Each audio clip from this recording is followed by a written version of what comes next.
First, joining us here on set, NBC News White House correspondent Vaughn Hilliard. Vaughn, great to see you here in New York. Take us inside the administration on a day like today. What are you hearing from your sources? What has the reaction been as the president's bombshell news of the tariffs sends markets into a free fall? We're hearing some layoffs from some companies already.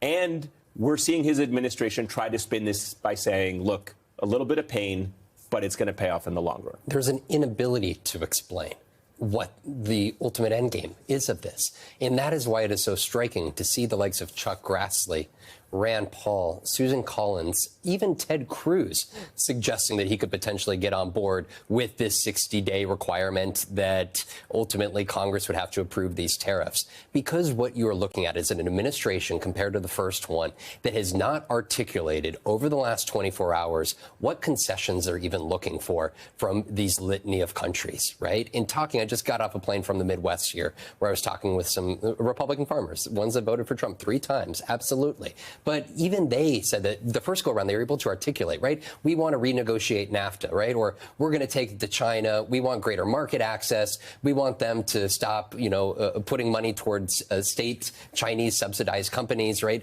There was a lot of actual tangibles. But whether it be Secretary Bessent or Secretary Lutnick or the president himself, they have struggled to say and articulate to these members of Congress, but also the American people, what their goal is of this here at a time in which we're watching an American economy here question itself. So I want to drill down on that for a moment, which is what is the end goal here with these tariffs? What is the president's stated end goal? What is perhaps happening behind the scenes?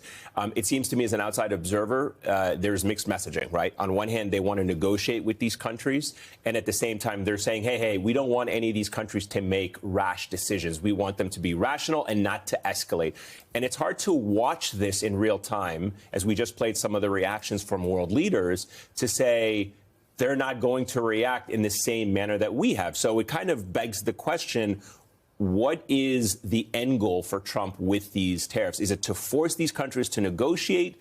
Is it to bring manufacturing back into the U.S.? Do we have any sense of what that is? Well, the president himself said this was not going to be a negotiating tactic. Right. Until today, he said it was a negotiating tactic. And this is where the administration has struggled to articulate what the actual purpose is of these tariffs at a time in which there are millions of Americans who are looking at their retirement accounts, questioning the direction that whether they're going to have the means to continue on in this fashion.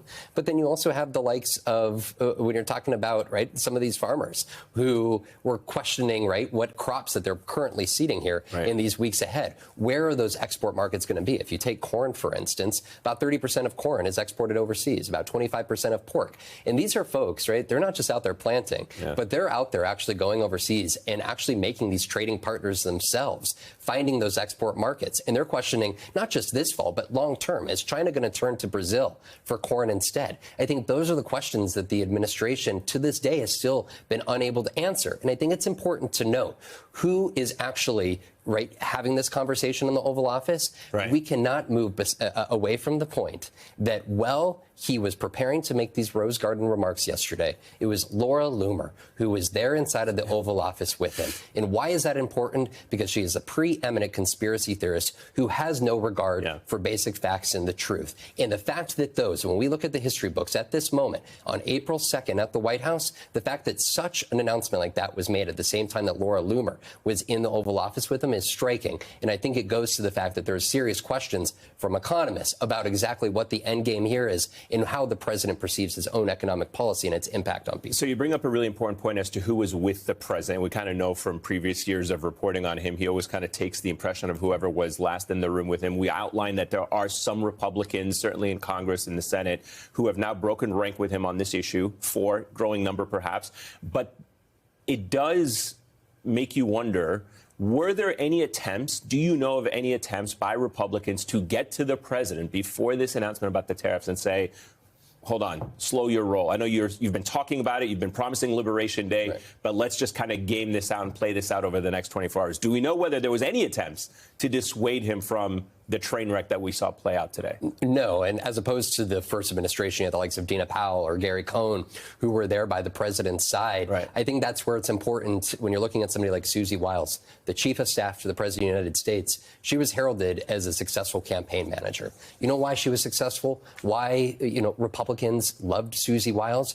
Because she was not a true gatekeeper to Donald Trump. She allowed everybody to have his ear. And ultimately, Donald Trump ran his campaign. She is now the chief of staff. And what we are watching in these first 2.5 months of this administration is yet again the full access to the president himself. And he is the one who is calling these shots. And as he promised, he surrounded himself by people in this cabinet who knew what they were signing up for this go around. He was promising on the campaign trail tariffs on China of up to 60%. Right. That is exactly what he's now implementing. And he had people like Howard Lutnick there at Madison Square Garden the week before the election on the stage celebrating those tariffs. And I think notably, Eamon, convincing a great share of this American population, millions of Americans, including one I just got off the phone with, that this is the right path forward. And that short-term pain is the president is telling them that they are about to endure, whether it be from the farms or from the brewery or over at their local store. Or the 401ks being wiped out today. That short-term pain is going to be worth it in the end. And there are millions of Americans that voted in that belief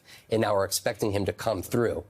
The question is, that first administration, he had tariffs on Canada and Mexico for 9 months. Yeah. He had tariffs on China for 18 months. This is not a president who has ever shown a willingness to back down or acknowledge that he was wrong.